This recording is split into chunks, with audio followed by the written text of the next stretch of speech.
ఏం చేయబోతాడో మనకు తెలుసు, బట్ స్టిల్ మిలాడ్ అనాలి. బట్ పరిస్థితి అట్లా ఉంది. Collegium system can promote A person who is accused of a serious allegations of taking bribes for granting bails to the accused in NDPS cases. That is what the present reality of judiciary. So this is the present reality we are living and we are dealing with. We have to deal with it. Kabatti mana the proposition of constitution ikkada బుద్ధుడు అలవి అనే ఒక గ్రామంలో ఒక గ్యాదరింగ్లో మాట్లాడుతుంటే, మీ అందరూ తెలిసి ఇక్కడ బుద్ధిస్టులు ఉన్నారు, నాకంటే ఎక్కువ తెలిసిన వాళ్ళు ఉంటే గమ్మున ఉండండి. ఎందుకంటే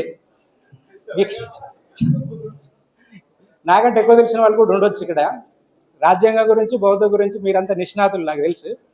కానీ అలవి అనే గ్రామంలో బుద్ధుడు మాట్లాడుతూ ఏమంటుందంటే, ఒక వ్యక్తిని అబ్జర్వ్ చేస్తాడు.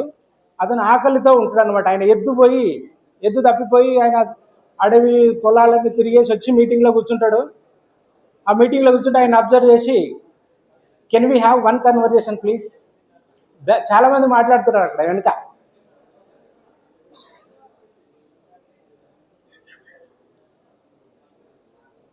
Hello,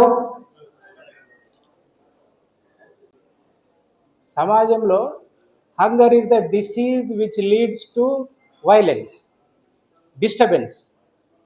So it is the responsibility of the society to see that someone should not suffer with hunger. So that is the philosophy behind the constitution. రాజ్యాంగంలో ఉన్నటువంటి కాన్సెప్ట్ అది.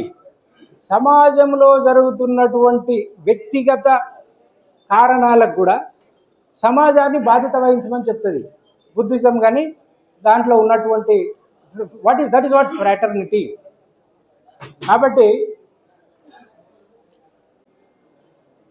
morality and legality, that is what our brother Srikanth wrote an introduction to the constitution, that the constitution is a moral charter, not a mere legal document. Morality, ఉదాహరణకి morality and legality. Moral force works much more stronger then legality. అందుకే మనకి అంటరానితనం